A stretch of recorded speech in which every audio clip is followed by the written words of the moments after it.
I believe you got to let the UN continue because the potential is so great. And Mr.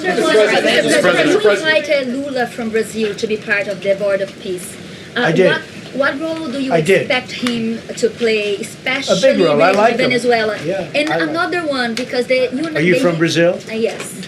The EU and Mercosur just signed a trade agreement this weekend, which is going to be the biggest trade zone, free zone in the world. Right. At the moment, you are talking a lot about tariffs. What is your reaction to that? So, two questions, Lula. Well, I just think this. I think we have trade like we've never had before. We're doing better in trade than we ever have before. We're not being ripped off by every country in the world like we were before. We're doing numbers that nobody's ever thought possible. We're the richest we ever were. It's because of tariffs and the proper use of tariffs, and we're also the most secure. As an example, Iceland, without tariffs, they wouldn't even be talking to us about it. So we'll see what happens. I think it's going to work out quite well. Yeah, right behind. Thank you, Mr. President. How would you characterize your relationship with Emmanuel Macron and Keir Starmer right now? And have you spoken to them since your Truth Social post last No, I night? haven't, but I think I get along very well with them. I mean, they always treat me well. They get a little bit rough when they're, when I'm not around. But when I'm around, they treat me very nicely. Mr. President. And, I like both of them. They're both liberal. They've got to straighten out their countries. You can't, London is having a lot of problems. And if you look at Paris, got a lot of problems. They have two problems, immigration and energy. They got to stop with the windmills, and they got to go back like UK has an unbelievable asset called the North Sea. Norway uses it, makes a fortune. They have a better section of it, and they don't do it. They could straighten out their countries, and it would be good. But I get along very well with them. You told Norway's prime minister. Are you from Norway? No. You look like you would be from Norway. But she looks like she's from Norway. Go ahead. You told Norway's prime minister that you not winning the Nobel Peace Prize made you feel less obligated to think purely of peace. Well, I lost a lot of respect for Norway. And I believe very strongly that Norway controls the Nobel Prize. But you have to understand, I settled 8 wars.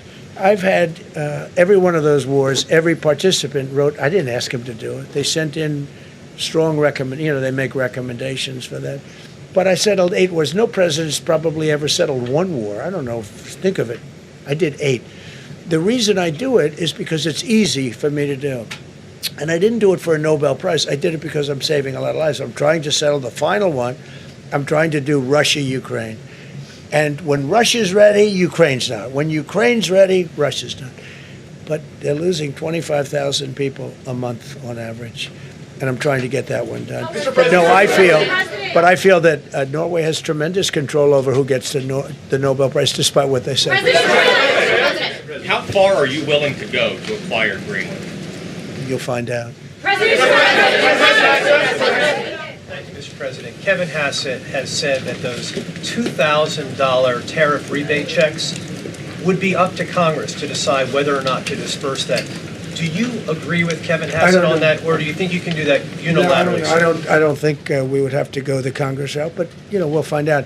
The reason we're even talking about it is that we have so much money coming in from tariffs that we'll be able to issue at least a $2,000 dividend and also pay down debt for the country. But we'd do a $2,000 dividend to the people of our country. Would probably set a limit of, income limit where it made sense. But we will be able to make a very substantial dividend to the people of our country. I believe we can do that without Congress. Last night on Truth Social, you said that the British plan to hand the base of Diego Garcia over to Mauritius and then rent it back was an act of great stupidity. Previously, you've backed that deal. Is it now your position that the deal should not go ahead? I think that they, when they originally were going to do it, they were talking about doing some concept of ownership. But now they're looking to essentially just do a lease and sell it. And I'm against that. It's a reasonably nothing like Greenland, but it's a reasonably important area of the globe. Not to anywhere near Greenland, but I think they should keep it. I don't know why they're doing it. Do they need money? Mr. President, With your support to the Syrian government, most probably you avoided another civil war and a bloodshed in Syria, especially after the fall I of the did a regime. good job. I did a good job. And, the Syrian government, the last 2 weeks, had to use some force to implement its force on specific areas. And Well, with to keep the prisoners, the terrorist prisoners, which are some of the worst in the world, at bay. So they were able to keep that. He's working very hard. The president of Syria is working very, very hard. Strong guy, tough guy, pretty rough resume. But you're not going to put a choir boy in there and, get the job done.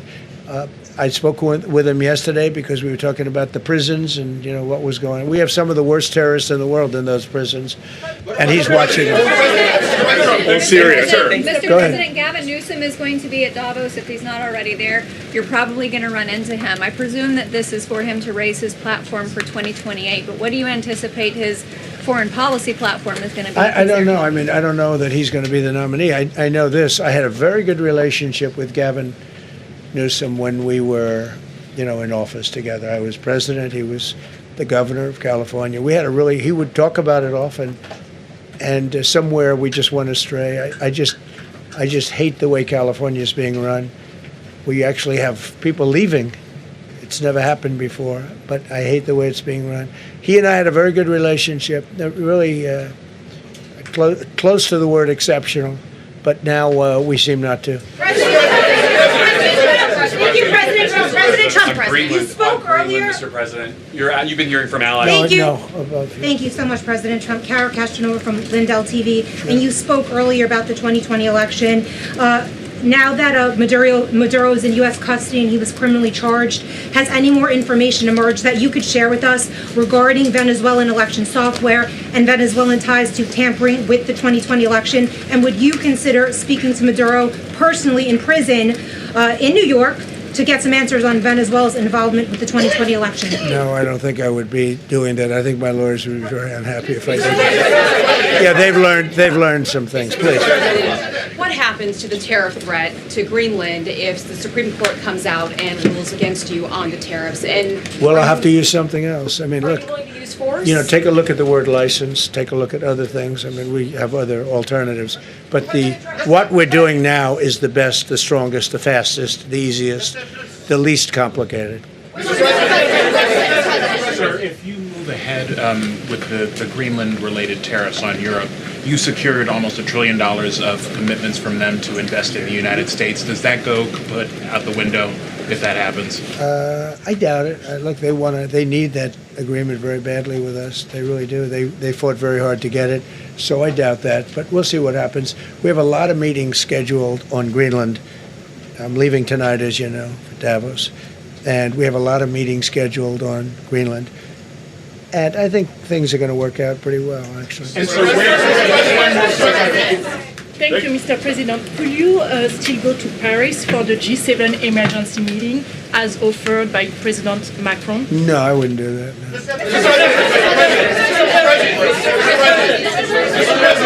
Because, Emmanuel's not going to be there very long. And, there's no longevity there. He's a friend of mine. He's a nice guy. I like Macron, but he's not going to be there very much longer, as you know. And I think I have meetings with the people that are directly involved, not some of the people you're talking about. Thank you so much. Thank you so much, Mr. President. Happy New Year. I've never seen this room like this. Is this a celebration of the first year? Yes. Have you ever seen it? I've never seen this many. I hope we have a very good structural floor. This used to be a swimming pool. You're sitting over a swimming pool. I could see that happen. But we need a good structure here, don't we, huh? Yeah. Thank you so much, Mr. President. Happy 1 year anniversary. Thank you. And my question is on Syria. The Kurds, as the most loyal U.S. partners, facing attacks by some Syrian elements within the Syrian government. Will you do to ensure the Kurdish rights protected and their effective forces against terrorism in Rojava, Syria continue, as the Kurdish see you as a president does not abandon his allies? Well, I like the Kurds, but just so you understand, the Kurds were paid tremendous amounts of money, were given oil and other things. So They were doing it for themselves, more so than they were doing it for us. But we got along with the Kurds, and we are trying to protect the Kurds. That's correct. Ahead of your speech in Davos, can you give us a preview of what we can expect as far as laying out the plans for Americans to be able to buy homes? I think more than anything else, what I'm going to be speaking about is the tremendous success that we've had in 1 year. I didn't think we could do it this fast. Think of it, it's just now 12 months, and I say it often, we have the most successful country in the world, we have the hottest country anywhere in the world by far, and this country would have been absolutely stone cold dead. And I'm going to be talking about it. I'm going to be, because, a lot of them could use some of the advice as to what we did. They need energy. You take a look at their energy policy, they're going to destroy themselves with what they're doing with the windmills and all the nonsense. They need energy help badly, or they're going to be in big trouble, and they need immigration help badly. How much longer do you want to go? Call it. I do. I have a very important call with President Erdogan, who I like a lot. All right, one or two more questions. Go ahead. Thank you, Mr. President. During Go our ahead, second, please. Go ahead. One question about the Red. Yes. Thank you, Mr. President. The red blouse. Go ahead. You talked a lot at the beginning of this about the economy, some positive economic indicators. Polling shows the majority of Americans don't feel the economy is doing well. Are you worried you're making the same mistake as President Biden by telling No, I hope I don't make the same mistake as him. Look, I inherited a terrible, it's a great question, because we inherited a terrible, terrible mess between the border, between all the problems. The whole country was falling apart. And in 12 months, less than 12 months, in 12 months, we have the strongest border we've ever had. We have prices that are much, much lower than they were for the last time. We inherited very high prices. We inherited, remember this, inflation was at a historic high. We had never had inflation like that. They say 48 years, but whether it's 48 years or ever, we had the highest inflation, in my opinion, that we've ever had. Prices, because of that, were very high. We brought down eggs immediately. Remember the first news conference, they were screaming at me about eggs. I was in the position for 2 days, and we brought eggs down to lower than what they were before. And by the way, they continue that way. We brought the prices down from when I came into office and from what Biden had, way down. We're going to bring them down further. But the job we did is a miracle. One of the reasons I'm doing this today is to explain. We inherited a mess, and we've made it a beautiful, beautiful picture. Think of gasoline at $1.99 in many states. $1.99 a gallon. It was $4.50, $5, in some cases $6 or $7. We're at $1.99. And energy is so big that with energy, everything else comes down. But the prices are coming way down, and we're going to bring them down further. But we started up here with these guys. We inherited a country that was broken. We inherited a country, and I have a very warm spot. We've done very well with Venezuela. And by the way, that even in itself is going to help us bring down the oil prices. The Venezuelan oil, we've taken 50 million gallons of oil. We've taken 50 million barrels of oil out of Venezuela in the first 4 days. We've got millions of barrels of oil left. We're selling it on the open market. We're bringing down oil prices incredibly. And when they come down, and they've already come down, again, $1.99 a gallon for oil. Nobody thought they'd ever see it. All right, one or two more. Go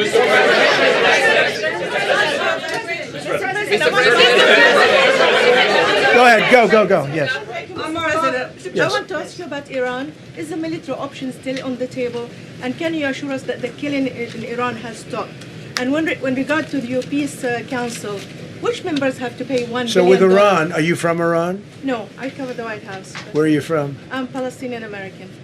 So with Iran, they were going to hang 837 people. And I let them be known that, and we let them know that if that happens, that will be a very bad day for them. And they decided not to do it. They didn't hang the people. I can't tell you what's going to happen in the future, but supposedly they've taken that off the table. But they were going to, last week, they were going to hang on Thursday or Wednesday.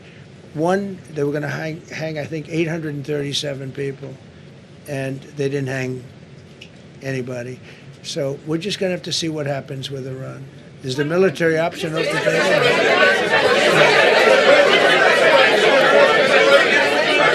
Go ahead. Thank you, Mr. President. President Trump. Thank you, President Go Trump. ahead, please. Thank you, Mr. Congratulations on your President. first year. Go ahead, I'll take your question. Okay, thank you, Thank you, President. Go ahead, Mr. right here. Thank you, Mr. President. You promised during your second inaugural to always put America first. I'm curious, how would you winning the Nobel Peace Prize improve the lives of average, everyday Americans? Why is this prize so important? It wouldn't improve the lives of any. What improved the lives of people are people that are living. I saved probably tens of millions of lives in the wars. You know, if you add up the numbers, just if you look at any one of those wars, you're talking about millions of people. You multiply it times 8. But when you look at India and Pakistan, that could have been 10, 15, 20 million people. Could have been more than that. So I saved millions of people. So that, to me, is the big thing. What? You suggested a moment ago that perhaps the reason why a positive story about the economy isn't getting through is because of, bad communications people. But are average Americans wrong to still feel high prices? And how much longer does the White House hope that they? So I think a lot of people are listening to the fake news a little bit, and I'm not blaming anybody. I think I blame ourselves. I think we've done a much better job than we're able to promote. We're not promoting. We're doing a great job, and we're sort of letting the promotion take care of itself. One of the reasons I'm doing this news conference, I think it's important. We have taken a mess and made it really good. It's going to get even better. But if you look at prices from a year or a year and a half ago, you look at the Biden prices, they were way up through the sky. And, they use the word affordability. They just say affordability, and they don't talk about it. They created the affordability problem, and we are solving it. We have solved a lot of it. Again, everybody agrees in this room, I think, gasoline prices have come per gallon way down. When that happens, everything else comes down, but they've come down way down. Many of the groceries have come way down. It's all happening, and it's happening strong.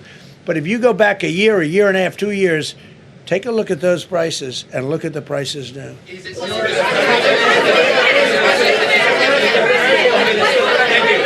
President, on Venezuela, you made a condition. Where are you from? I'm from Spain. Nice place. Thank you. You made a condition that the political prisoners should be freed. It seems that they are not being as fast as they promised in the beginning. Would that be an issue for the current government? They've agreed that they're going to let, I guess, most of them out. Depends on what they did. But they have released a lot of.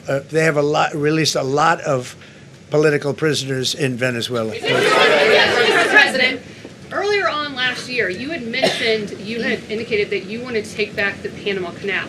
I know we've heard a lot about Greenland. Is that still on the table? I don't want to tell you that. Sort of. I must say, sort of. That's sort of. Okay, one more. Yes, blonde, blue. Yes, go ahead, ma'am. Go ahead with the blue, holding the computer. If a consequence of your determination to take control of Greenland is the ultimate breakup of the NATO alliance, is that a price you're willing to pay? You mean the breakup of it's very the interesting NATO question. alliance? So I think something's going to happen that's going to be very good for everybody. Nobody's done more for NATO than I have, as I said before, in every way. Getting them to go up to 5% of GDP was something that nobody thought was possible, and pay. At 2%, they weren't paying. At 5%, they are paying.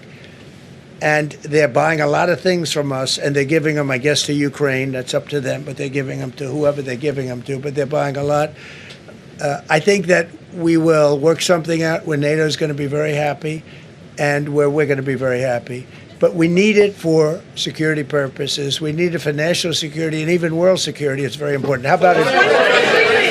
Thank you very much. First of all, last year you told me that you believe that the reason you won the election is because God put you in this place so that you could save the world. Looking back 1 year, do you feel like God is proud of the effort that you've put in? I do, actually. I think God is very proud of the job I've done. And that includes for religion. You know, we're protecting a lot of people that are being killed. Christians, and Jewish people, and lots of people are being protected by me that wouldn't be protected by another type of president. No, I think a lot of people are very proud of the job we've done. We've had an amazing year. This has been one of the greatest years. Even some people that wouldn't necessarily love me instinctively, they're saying this was an incredible year. We've had an incredible year economically. Look at our border. Our border was a disaster. People poured. It was an invasion into our country of a lot of very bad people. Good people too, but a lot of very bad people from prisons and drug dealers and gangs and horrible people, murderers, thousands and thousands of murderers allowed into our country. And we now have the strongest border of any country. There's probably not a country, I guess North Korea has a pretty strong border, by the way, but there's not a country in the world that has a border like we do. And we took it from the worst border. We had the worst border in the world. Now we have one of the strongest borders in the world. One more question. Mr. President, you said you're confident something's going to get worked out in Greenland, but Greenlanders have made it clear they don't want to be part of the U.S. Well, what gives the U.S. the right to take away that self-determination? When I speak to them, I'm sure they'll be thrilled. Mr. President, are you committed to keeping the U.S. in NATO? I've had such a good relationship. I've made it so much better, so much stronger. It's so good now. NATO is so much stronger now. I don't agree with a lot of the things they've done, but that was done before I got there. I think NATO's been good. Sometimes it's overrated, sometimes it's not. But we have a strong NATO. When I came here, we had a weak NATO. We had a NATO at 2%, and they weren't paying. You had a nothing NATO. NATO's, whether you like it or not, it's only as good as we are. If NATO doesn't have us, NATO is not very strong. Thank you.